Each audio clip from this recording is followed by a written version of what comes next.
사랑하는 성도 여러분, 잘 지내고 계십니까? 오늘 수요 예배로 말씀을 묵상하는 시간 가지겠습니다. 잠시 기도합니다. 하나님, 은혜를 감사합니다. 우리를 사랑하시고 오늘 또 이렇게 코로나가 창궐하고 또 여러 가지 태풍이 오고 가고 정말 이런 계절을 우리가 살고 있지만 하나님께서 우리를 붙들어 주시고 은혜로 인도해 주심을 감사합니다. 오늘도 주님의 사랑에 감사하며 믿음으로 예배드리기를 원합니다. 하나님께서 우리에게 주시는 사랑의 음성을 듣게 하시고 믿음으로 주님 앞에 굳건히 서는 우리가 되게 하여 주시옵소서. 동영상 예배이지만 하나님, 주님 앞에 서서 주님의 음성을 듣는 자세로 우리가 예배드리는 그런 복된 시간 되게 해 주시옵소서. 예수님 이름으로 기도드립니다. 아멘. 생의 역설에 대해서 전도서 7장 1절부터 10절을 세 번에 걸쳐서 지금 제가 말씀을 드리고 있습니다. 생의 역설이 뭐냐? 인생에 있어서 역설이 있다.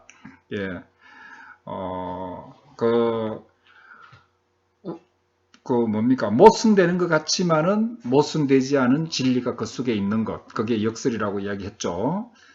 그래서, 생의 역설. 첫째, 좋은 이름이 보배로운 기름보다 낫다. 두 번째, 죽는 날이 출생하는 날보다 낫고 초상집에 가는 것이 잔치집에 가는 것보다 낫다. 세 번째, 슬픔이 웃음보다 낫다. 네 번째, 지혜자의 책망을 듣는 것이 우매자의 노래를 듣는 것보다 낫다. 라는 것을 지금까지 묵상했습니다. 오늘은 다섯 번째, 여섯 번째. 다섯 번째는 끝이 시작보다 낫다는 것입니다. 여섯 번째는 참는 마음이 교만한 마음보다 낫다라고 말하는 역설입니다.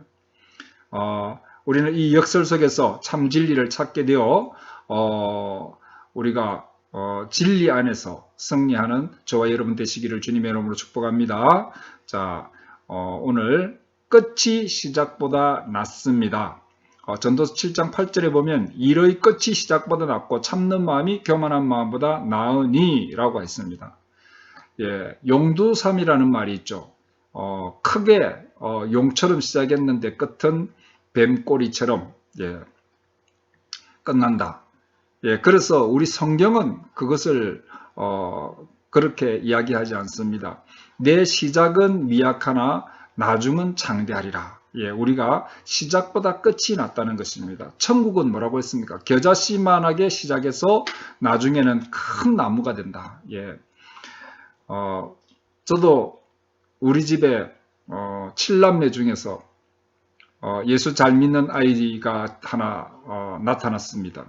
그래서 자라서 목사가 되고 또 예수 잘 믿는 형수가 하나 들어와 가지고 이제 우리 가정이 5남매가 다 예수를 믿는, 그래서 그 후손들이 얼마나 많이 예수를 믿는지 모릅니다. 장로가 되고 사모가 되고 여러 이런 역사들이 일어난 것입니다. 그래서 우리는 왕년에 우리가 어떠했다라는 말만큼 어리석은 것이 없다는 것입니다. 우리는 마지막 날 주님 앞에 이름이 불리우는 사람이 되어야 됩니다. 그래서 우리가 신앙 중에서도 가장 힘 있는 신앙이 뭐냐면 종말론적인 신앙이다. 마지막에 내가 승리하는 신앙.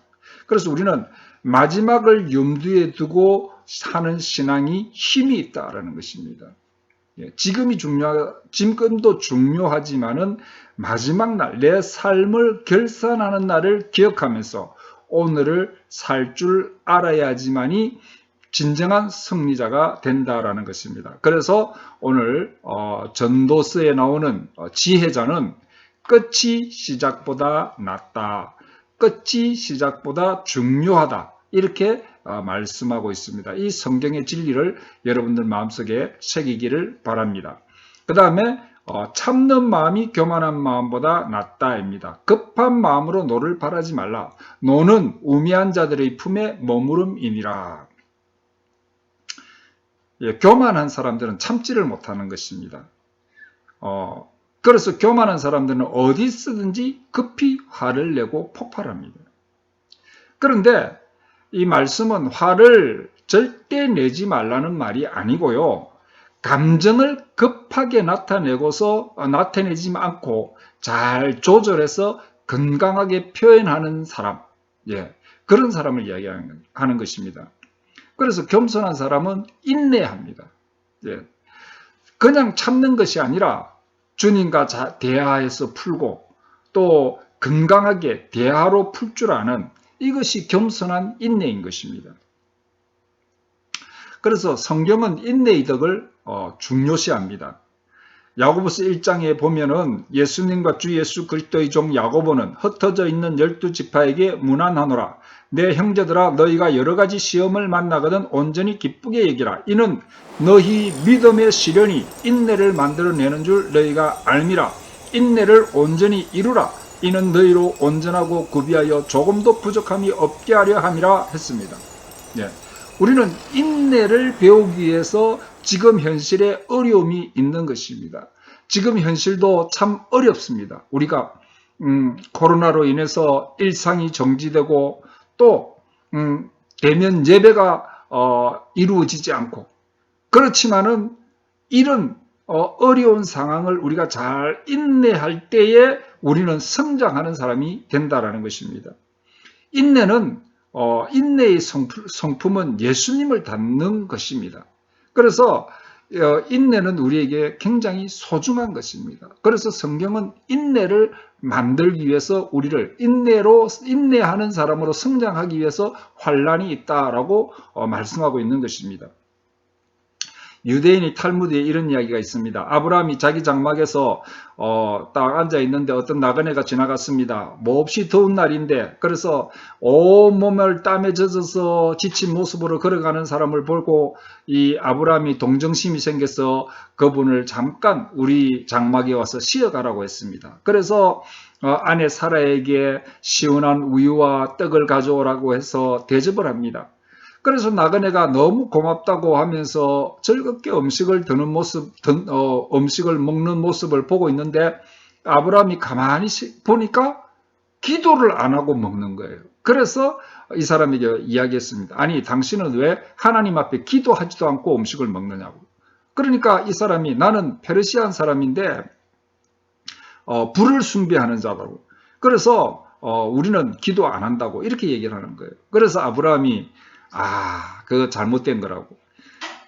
천지를 창조하신 하나님을 믿어야 돼요.